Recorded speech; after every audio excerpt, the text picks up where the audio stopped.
Train ছাড়ার সাথে সাথেই কেউ চেন টেনেছে।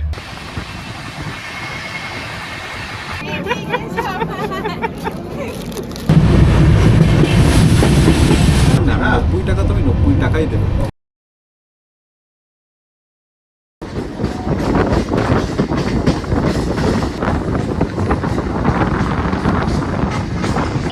सही समय पर चल रही है प्लेटफॉर्म क्रमांक। সেদিন সাইরাং এক্সপ্রেস দিয়েছিল প্ল্যাটফর্ম 3-এ। আমাদের কোচ ছিল B2, সিট নাম্বার 5653। সেই মতো কোচ খুঁজে সিটে পৌঁছাই আমরা। হ্যালো এভরিওয়ান, কেমন আছো সবাই? সবাইকে স্বাগত আবার একবার ট্রাভেল লিমিটলেসে। আজকে দিন হচ্ছে 7 তারিখ, 7ই জানুয়ারি। আমি এখন আছি কলকাতা স্টেশনে। আমার পিছনে দাঁড়িয়ে রয়েছে 13125 কলকাতা থেকে সাইরাং যাওয়ার এক্সপ্রেস, যেটা কলকাতা থেকে ডিপার্চার টাইম 10:45-এ এবং সাইরাং ঢোকানোর টাইম 6:15-তে। কলকাতা থেকে এনজেপি যেতে চাইছেন, দিনের বেলা জার্নি করবেন খুবই কম টাইমে, তারা কিন্তু এই ট্রেনটা ধরে পৌঁছতে পারবেন কলকাতা সাইরাং এক্সপ্রেস। এর যে রুট সেটা কিন্তু গতানুগতিক ওই দার্জিলিং মেল বা পদাতিকের রুটের থেকে একটু আলাদা। নিউ ফারাক্কা বা মালদা টাউন ওর ঠিক আগে গিয়ে ওই লাইনের সাথে যুক্ত হয়। তার আগে এটি এখান থেকে দমদম হয়ে বেরিয়ে নৈহাটি, কৃষ্ণনগর সিটি হয়ে এগিয়ে যায়। কলকাতা সাইরাং এক্সপ্রেস একদম পারফেক্ট টাইমে 10:45-এ ছেড়েছে। ট্রেন ছাড়ার সাথে সাথেই কেউ চেন টেনেছে, যার জন্য ট্রেন আবার কলকাতা স্টেশনেই দাঁড়িয়ে গেছে। বর্তমানে সাইরাং এক্সপ্রেস ছাড়ার সময় কিন্তু পরিবর্তিত। আগে ছিল 12:25-এ এবং বর্তমানে ছাড়ে 10:45-এ। ট্রেন ছাড়তেই শুরু হয়ে যায় আমার ফেভারিট কাজ, খাওয়া দাওয়া। সৌমিতা বাড়ি থেকে চাউমিন বানিয়ে এনেছিল, সেটি দিয়েই শুরু করি। কলকাতা স্টেশন ছাড়ার পর দমদম পেরিয়ে ট্রেন বেশ ভালো গতিতে চলছিল। পরবর্তী স্টেশন নৈহাটি জাংশন। এই জাস্ট ঢোকালো হচ্ছে নৈহাটি জাংশন এবং পারফেক্ট টাইমে নৈহাটিতে ঢুকিয়েছে। এখানে শিডিউলড হল্ট 2 মিনিটের।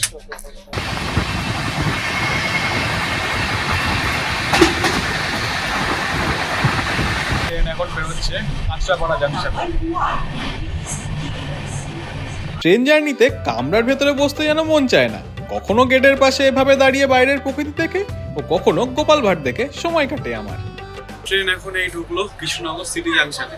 টাইমের থেকে অল্প সামান্যই লেট চলছে, মাঝে কিছু একটু ঝুলিয়েছিল। আদারওয়াইজ খুবই ভালো সার্ভিস দিচ্ছে এখন অব্দি আমাদের এই সাইরাং এক্সপ্রেস। 2 মিনিট হল ছিল, 2 মিনিট হল দিয়ে কৃষ্ণনগর সিটি থেকে ছেড়ে দিল আমাদের ট্রেন। নেক্সট স্টেশন সম্ভবত বহরমপুর। আমাদের কলকাতা থেকে 100 কিলোমিটারের জার্নি শেষ হলো। এক্সপ্রেসের যদি আমি ভাড়া বলি, কলকাতা থেকে সাইরাং অব্দি স্লিপারের ভাড়া পড়ে 600 টাকা, থার্ড এসি ইকোনমি পড়ে 1600, থার্ড এসি পড়ে 1700, আর সেকেন্ড এসি পড়ে 2400।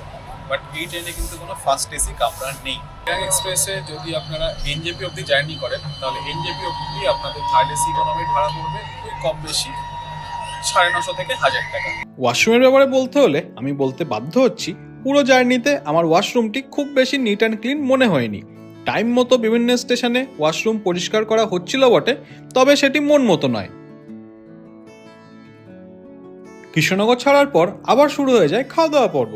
ট্রেনের এই মুড়ি মাখা আমার বরাবরের প্রিয় একটি খাবার, স্পেশালি উপরে এই যে নারকেলটি দেয় তার জন্যে। এই জার্নিতেও আমার এই মুড়ি মাখা খাওয়ার লোভ থেকে নিজেকে আটকাতে পারিনি। এই সাইরাং এক্সপ্রেসের ব্যাপারে কিছু কথা বলে দেই। আমাদের ট্রেন এখন ঢুকলো হচ্ছে কোথায়, জঙ্গিপুর। জঙ্গিপুরে ট্রেন লেট আছে 17 মিনিট। কলকাতা থেকে 10:45-এ, সাইরাংয়ে ঢোকায় 6:15-এ, এক রাত কাটানোর পরে। আর এই সাইরাং এক্সপ্রেসে টোটাল স্লিপার আছে 6টা, থার্ড এসি আছে 5টা, থার্ড এসি ইকোনমি আছে 2টো, আর সেকেন্ড এসি আছে 2টো, জেনারেল আছে 2টো। এতে কিন্তু অন্য ফার্স্ট এসি কামরা নেই। ট্রেন বেশ ভালোই টাইম চলছে। আরেকটা জিনিস, এই ট্রেনে কিন্তু কোনো প্যান্ট্রি গার্ড নেই। আপনাদের কাছে আইআরসিটিসি ক্যাটারিং এর লোকজন আসবে খাবার অর্ডার নিতে, সেখানে অর্ডার দেবেন। মোটামুটি কলকাতা থেকে ওঠার পরে মালদার আগে সুইগি বা জোম্যাটো ফুড অন ট্র্যাকে কিন্তু অর্ডারটা নেবে না, তো আপনাদের এনাদের কাছ থেকে খাবার নিতে হবে। আমাদের এই এখন ঢুকলো নিউ ফারাক্কা জাংশন। ঘড়িতে সময় 4:30, আর ট্রেন সময়ের থেকে প্রায় 40 মিনিট লেট। আমার সাথে একটা ফানি ইনসিডেন্ট হয়েছে, সেটা যদি আপনাদেরকে শেয়ার করি তাহলে। আমি খাবার অর্ডার করেছিলাম আইআরসিটিসি ক্যাটারিংয়ে। তো ওরা আমার কাছে এসে জিজ্ঞেস করে ডিম ভাত আছে, মাংস ভাত আছে, সবজি ভাত আছে, কী নেবো? তো আমি বলি দাম কত? মাংস ভাত 180, ডিম ভাত 130, দুটো ডিম দিয়ে। এবার আমি তখন ওনাদেরকে বলি যে ডিম ভাতের দাম তো 90 আর মাংস ভাত 130, বেশি নিচ্ছ কেন? না ওটা স্পেশাল আছে, আপনি যেটা দেওয়া হয় দেবেন। ঠিক আছে, আমি বলছি একটা ডিম ভাত স্পেশাল সব যাই বলেছে। Then খাবার দিতে আসি, খাবার দিয়ে যখন চলে গেছে তারপরে টাকা নিতে এসছে, তখন আমি যখন জিজ্ঞেস করছি কত দেবো, তো বলছে যা দেওয়ার হয় দিন, যা দেওয়ার হয় দিন। মানে বুঝে গেছে যে আমি দাম চাই এবং বেশি ঝামেলা করলে আমি কমপ্লেন করবো, কমপ্লেন করলে ওদের চাপ আছে। আমি যদি বলতাম যে আমি দেবো না, তাহলে হয়তো মনে হতো যে ঠিক আছে দিতে হবে। তারপরে বলছিল যে আপনি যা হয় একটু দিয়ে স্পেশাল আছে, আমি বললাম না, আমি 90 টাকা তো আমি 90 টাকাই দেবো। আমি 90 টাকাই দিয়েছি। বারবার বলার পর আমি আরও বলেছি যে এতে স্পেশাল নয়, এটা নর্মাল। গল্পটা তোমাকে আইএসএসসি নিয়ম আমি পড়িয়ে দিচ্ছি। ট্রেন এখন এই বেরোচ্ছে নিউ ফারাক্কা বা ফারাক্কা ব্যারেজ। দেখুন কত জল, গঙ্গা। কলকাতা থেকে সাইরাং এই ট্রেনের মোট সফর সময় 31 ঘন্টা 30 মিনিটের 1481 কিলোমিটার রাস্তা অতিক্রম করে। মোট স্টেশন 28টি। সব স্টেশনগুলি এবং সেখানে পৌঁছানোর টাইম আমি স্ক্রিনে দিয়ে দিলাম। ট্রেন ছোটে সর্বোচ্চ 110 কিলোমিটার প্রতি ঘন্টা বেগে। 5:15-তে ট্রেন ঢোকায় মালদা টাউনে এবং এখানে আরেকজন স্পেশাল মানুষ আমাদের সাথে যুক্ত হতে চলেছে, সুদীপ্তা দি। আমাদের train Sairang express Malda town ঢোকালো নিজের টাইমের থেকে আধা ঘন্টা পরে। 4:50-এ ঢোকানোর টাইম ছিল, 5:15 থেকে ট্রেন ঢুকিয়েছে। 10 মিনিট এখানে শিডিউল হল টাইম। মালদাতে কিন্তু এখন ভালোই ঠান্ডা, বেশ চিলিং আছে ব্যাপারটা। 5টা বাজে এখন, আর চারিদিকে বেশ কুয়াশাচ্ছন্ন আকাশ। ট্রেনে সাইরাং এক্সপ্রেসে আপনি পাবেন হচ্ছে একটা বালিশ, একটা বেডরোল আর একটা কম্বল। সন্ধ্যাবেলা ট্রেনে ঘুরছিল সিঙ্গারা এবং আমি আবারও লোভ সামলাতে না পেরে নিয়ে নিলাম 20 টাকা দিয়ে দুটি। 2 মিনিটে সাবারও করে দিলাম। এরপর শুরু হয় রাতের খাওয়া দাওয়া পর্ব। সুদীপ্তা দিয়ে আমাদের জন্য বানিয়ে এনেছিল বেশ ঝালঝাল দেশি মুরগি কষা এবং ভাত। কলকাতা থেকে এনজেপি আসার শতাব্দী এবং বন্দে ভারতের পর কিন্তু অন্যতম দ্রুতগামী ট্রেন এটি। ট্রেন পাক্কা 1 ঘন্টা লেটে এই মুহূর্তে ঢুকছে new Jalpaiguri.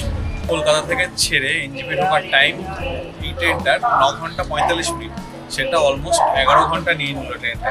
One of the fastest train বলা যায় কলকাতা থেকে এনজেপি আসে। আর এই এনজেপি স্টেশন প্রথমবার বেরোচ্ছি, এখানে না নেমে এনজেপি আসলেই বারবার মনে হয় এখানে নেমে পড়ি, নেমে পাহাড়ে কোথাও ঘুরতে চলে যাবো, বাট 2 দিন পর আর আপাতত আজকের ডেস্টিনেশন অন্য জায়গায়। যারা যারা এনজেপি ভেবেছে আজকের ডেস্টিনেশন এনজেপি কিন্তু নয়। এনজেপিতে এই ট্রেনের শিডিউল হল 10 মিনিট। অবশেষে পৌঁছাই আসামের একটি ছোট্ট স্টেশন গৌরীপুর এবং যাব ঝিলদির আতিথেয়তায় কাটাতে দারুণ 3টে দিন। আমরা গৌরীপুর স্টেশনে নামছি। আসামের গৌরীপুর, আসাম চলে এসেছি। আমরা কিন্তু আসামে এখন।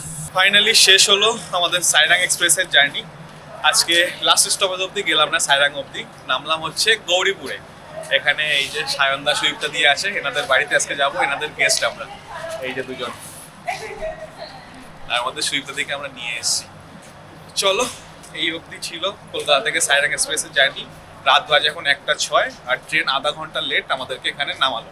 গৌরীপুর স্টেশন যাই হোক না কেন, ভেতরে আলো থাক না থাক, এন্ট্রান্সটা কিন্তু দারুণ। আর আলো পুরো ঝলমলে, আলো চেঞ্জ হচ্ছে আবার। তাই তো কলকাতা স্টেশনে এরকম নেই, নাই এরকম। একটা নতুন জায়গা এক্সপ্লোর করতে এসেছি, বেশ ভালো লাগছে। কি করলাম আগামী দিনগুলি, কেমন এই জায়গা, কিভাবে মজা করলাম, ওই জিনিসটা কইছিল আনছি সব আসবে পরবর্তী পর্বে। তো সবাই ভালো থেকো, মজা করো এবং দেখতে থাকো ট্রাভেল লিমিটলেস।